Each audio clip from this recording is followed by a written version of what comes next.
Hello，大家好，很高兴又见面了。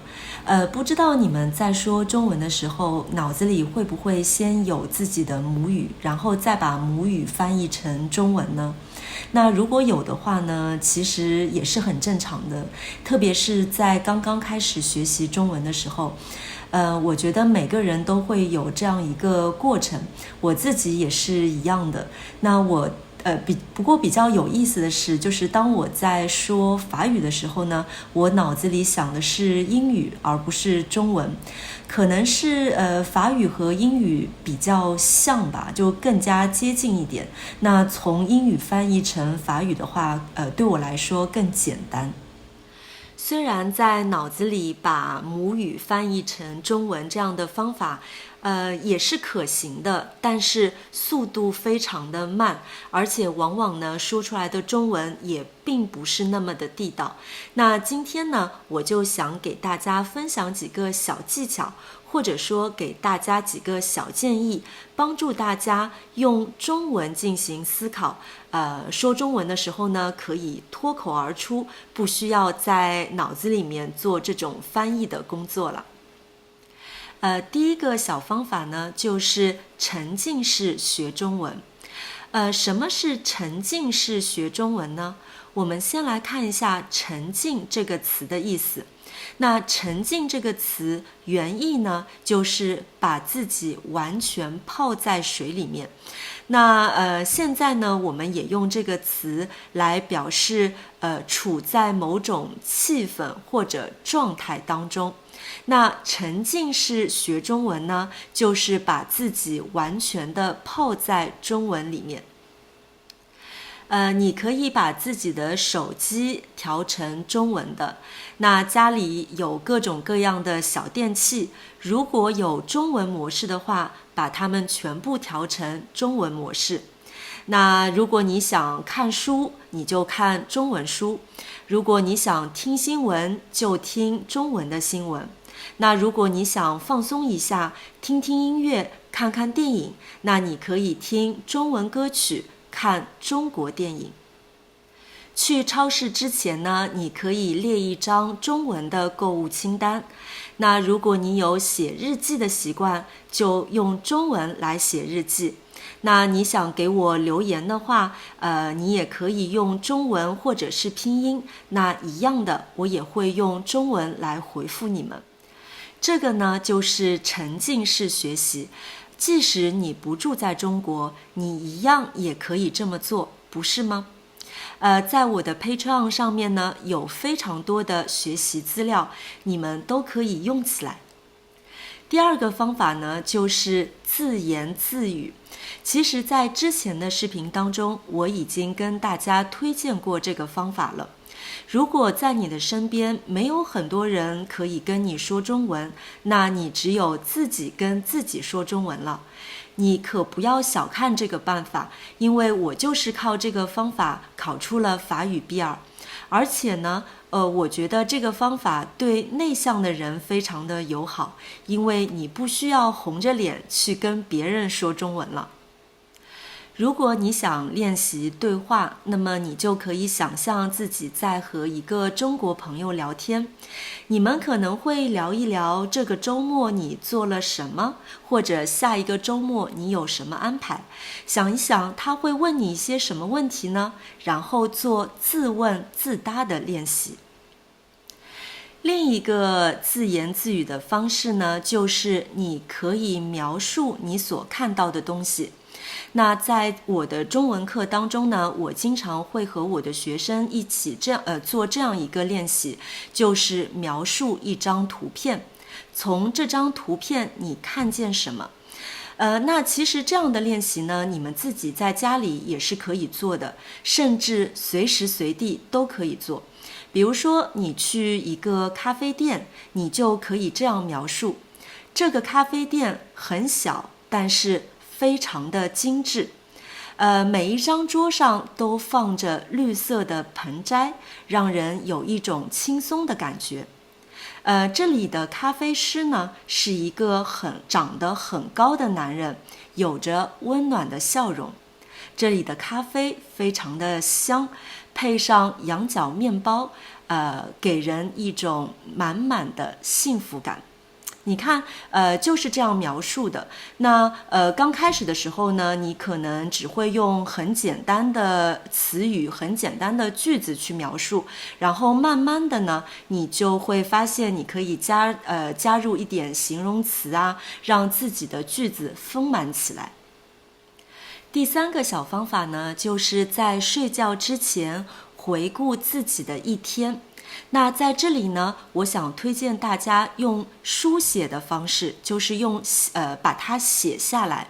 因为对于你们就是已经有中级中文水平的人来说呢，描述一天今天自己干了什么，可能并不是一件非常困难的事情。那么利用这个机会来练习一下中文汉字是一个好主意。那除了写下今天一天你做了什么，可以顺便做一个感恩练习。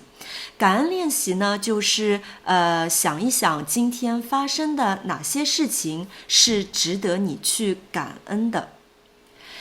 你可以感恩一件非常重要的事情，或者是一件大事情。你同样也可以感恩那些非常小的事情。比如我就非常感恩今天出门呢，天气并不算太冷，而且路也不滑。为什么我会感恩这个呢？因为蒙特利尔的冬天，当天气很冷的时候，而且碰到又下雨又下雪的时候呢，整个城市就是一个溜冰场啊，路真的非常非常的滑，很难走。所以如果碰到路很好走的时候，是不是要感恩呢？感恩练习可以增加你的幸福感，提高生活满意度。而且当你把你的关注点放在那些温暖而积极的事情上面的时候呢，你就会发现更多积极的、更多温暖的事情就会发生在你的身边。你看，既练习了感恩，又练习了中文，是不是一举两得呢？写完以后要记得大声的念出来，因为这样呢可以提高你的听力和你的口语水平。第4个方法呢，就是用中文标出家里的物件。那这个方法呢，其实是在很早之前我学习英文的时候，我的一个老师教我们的。然后我看到网上有很多学习语言的达人也在用，我没有在用，因为我觉得在家里到处贴满 post 贴，我可能会疯掉。但是如果你不介意的话，为什么不尝试一下呢？沉浸式学习嘛。这就是今天我想跟大家分享的几个拥有中文脑的小建议。那我想告诉大家的是，学习语言并不是一蹴而就的，是需要花很长的时间。当然那些语言天才们除外。那很多人在学习语言的过程当中呢，经常会觉得很沮丧，失去信心，或者干脆就放弃学习了。我建议你们关注自己每一次的小进步，给自己打气。那作家 Robert Stevenson 说过这么一句话 ：To travel hopefully is a better thing than to arrive。我把它翻译成中文呢，就是过程比结果更重要。大家一起加油努力吧。下面就让我们一起来回顾一下在今天的视频当中出现的一些有用词汇。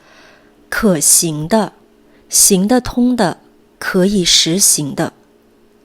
这个方案在技术上是可行的。请拿出一些可行的办法来。脱口而出，不经考虑，随口说出。老师的这个问题对他来说很简单，他想都没想，答案就脱口而出。他什么话都脱口而出，让别人觉得很不舒服。